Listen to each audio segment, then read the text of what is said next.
সাথী বন্ধুরা, আন্তরিক অভিনন্দন। হ্যালো। এই কিং জং উন সাহেবের মেয়ে সম্পর্কে যে ভিডিওগুলো ছাড়ছে, তারা হতে পারে বাঙালি, কিন্তু এই বাংলার বাঙালি না। তারা সম্ভাব্য, আমার ধারণা, পশ্চিম বাংলার বাঙালি। ওরা চাচ্ছে এই দেশটা ইরানকে সমর্থন দিয়েছে, এটা তাদের চোখে একটা কঠিন শুল হয়েছে।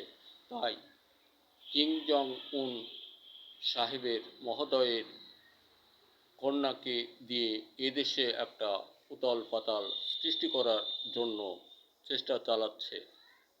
বোধ করি এদেশের মানুষ আপনারা যে কোনো অবস্থাতেই ওনাকে বোঝাবার চেষ্টা করুন। বিষয়গুলি ফেসবুকে দেখা যায় অত্যন্ত বাস্তব। ওনার মেয়েকে নিয়ে যা করছে, লজ্জাস্কর কথা। এগুলা আমাদের জ্ঞান চেতনার বাইরে। তাই ধৈর্য ধরুন। আর এটা অত্যন্ত বাস্তবতা সহ আমার ধারণায় আসে, উপলব্ধিতে আসে, চিন্তায় আসে যে ভারতীয় বাঙালিরা এই কাজগুলো বা কে বা কারা, তবে এই দেশের কোনো বাঙালি এটা করে নাই। পূর্ব বাংলার বাঙালি এটা করে নাই। যা করেছে এই অন্যায়গুলো, এই নেককার ছবিগুলো চালাচ্ছে তাদের বাড়ি নিশ্চয়ই পশ্চিমবাংলা, ভারতে। দেশের সকল ছেলে ও মেয়েরা, তোমাদের প্রতি আকুল আবেদন, ব্যক্তিগত চিন্তা সভ্যতার দিকে চালাও, যে সভ্যতায় তোমার দেশ, তোমার পরিবার সকলের প্রশংসা হয়। এমন কিছু করো না কোনো নারীকে নিয়ে ফেসবুক বা ইউটিউবিতে, যেটা অশোভনীয়, জাতিগতভাবে একটা রাষ্ট্রীয় পর্যায়ে বা দেশের বদনাম হয়, তোমার বংশগত বদনাম হয়। এমন কিছু কেউ করো না। আর দেশের ছেলেরা সোচ্চার হও, নিজেদের পায়ে নিজেরা কুঠার মেরো না।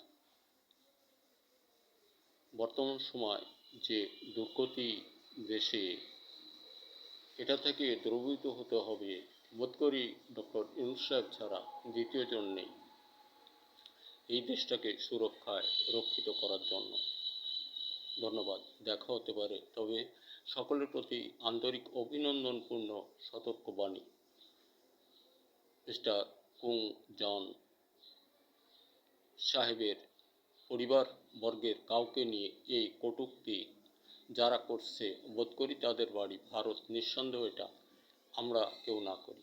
ধন্যবাদ। কৃষক বন্ধু, আমরা ফসল উৎপাদন হতে দূরে যাব না।